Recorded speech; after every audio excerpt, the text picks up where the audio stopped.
talented Dennis Jacques has bowled a sanctioned 300 right-handed, a sanctioned 300 left-handed. He can do it with either side. Right now, he leads by 3 pins. He needs to get it going on the right lane. Leading the 4-pin, the former baseball and football player in high school, tried out at Arizona State and said, as we look at Kendall, that the linemen were much too big for him. And they have grown him larger now. He's only 225 on a 6'3" frame.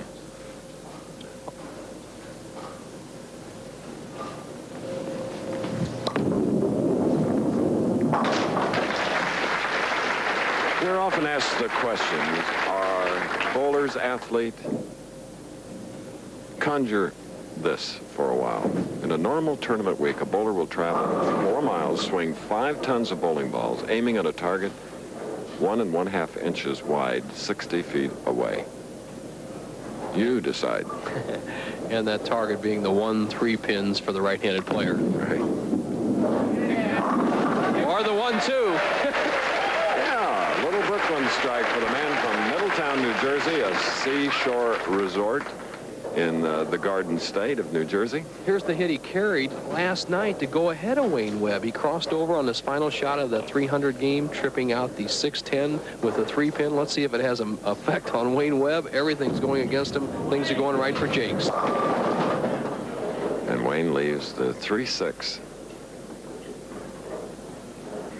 Webb cuts right through the heart, leaves these 2 pins, and he's very lucky that he didn't end up with a pin over in this area, the 4-pin or 7-pin. The heart meaning straight on the head pin, the object hitting just to the right side for the good right-handed bowlers.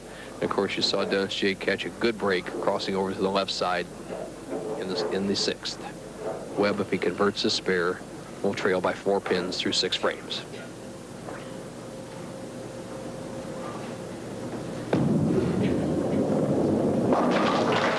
All right. Semi-final match, the winner to meet tournament leader Marshall Holman.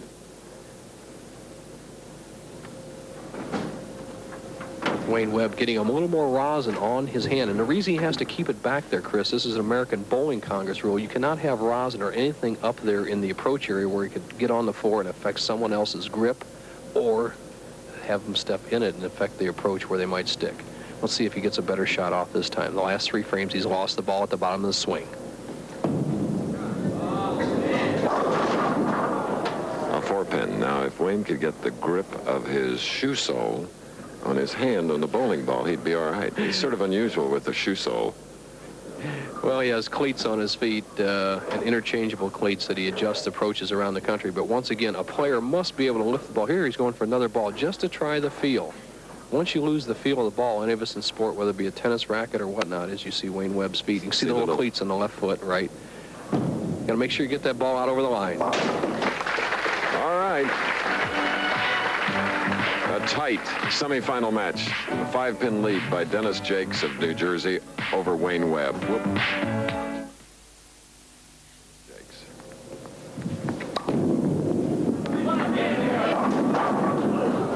Yeah, looking at his hand, had trouble at the line, leaving the 3-6-10. Some of the fans now trying to perk up his spirits.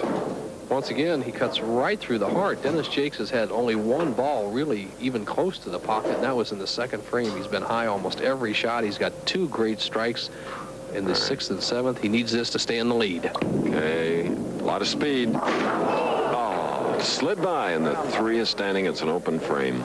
Now, both bowlers have experienced tough breaks. He slides by the 3-6-10, and this evens up the match with all the great breaks that he's had. He couldn't capitalize on them. He slides by the 3-6-10.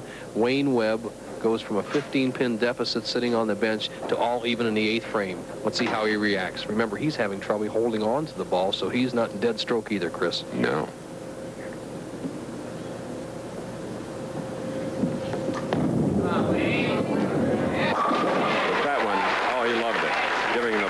Sign, Wayne Webb of Indianapolis, Indiana. Well, it's obvious when he gets the ball out over the line, Chris, he gets a strike. If he drops it behind the line, he just skids down there, and it's a less than a 50-50 chance. Let's watch this shot.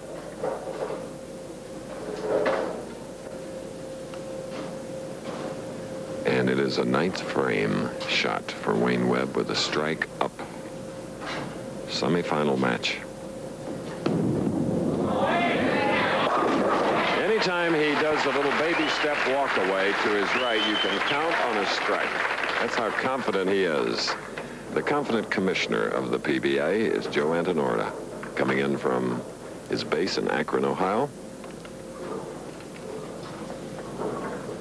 The capacity crowd here, and that's been the story at Rafi Carrion's Galaxy Lanes.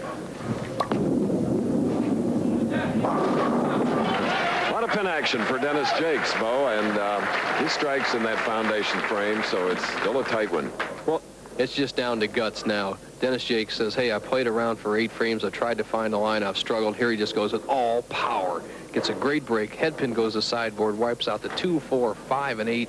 He's in a position to tie up the match. Remember, our first match went right to the 10th frame.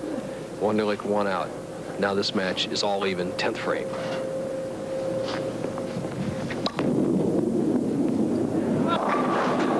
Hit leaving the 4-7, and Bo mentioned the first 2 matches. Wonderlic 202, Granite 193, Webb 226, Wonderlic 197. And remember again that the winner of this game head-to-head will meet the tournament leader, Marshall Holman.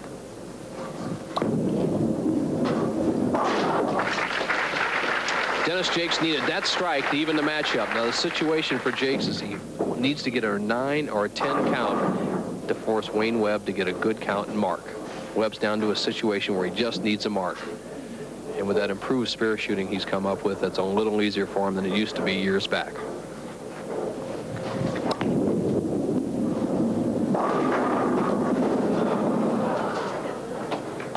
All right, now it's sort of a throwback to that first March when Alan Granite of Colorado needed to mark and didn't.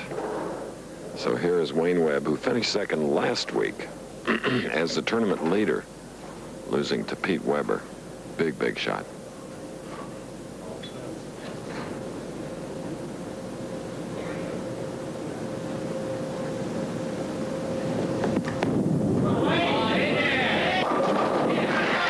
The pressure shot that helped make him Bowler of the Year in 1980. Wayne Webb of Indianapolis has won the semifinal, earning the right to go against Marshall Holman for the United States Open title. You see Webb winning with 7 strikes, 223 to Dennis Jacques, 192.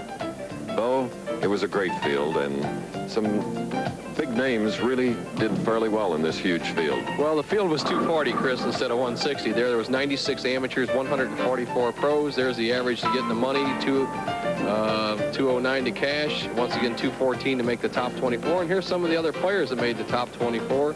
The Wizard up there. Berardi jumped from 17th to 7th. Beefcake up there. Deadeye there. And John Weltzing heading for down the Caribbean cruise. Firestone champ Durbin in there. AC Delco champ. Mike Steinbach, the Bachelor, up there. McCordick up there again. Leroy Barnhop heading home. Comical Joe Hutchinson. Scoring Warren. Gary Skidmore steady again. Jim Tilton, a name coming up. Randy Johnson had a 300 this game. Paul Gibson, he lives just outside St. Louis. Casey Berry up there. Norm Duke and Mark Baker round out the top 24. And let me add some names. Pete Weber, last week's winner, 83rd. His father, Dick, 141st. Tita Semez, 66. Carmen Salvino, 62nd. Lob, 79th. Nelson Burton, 81st, as Marshall Holman has his last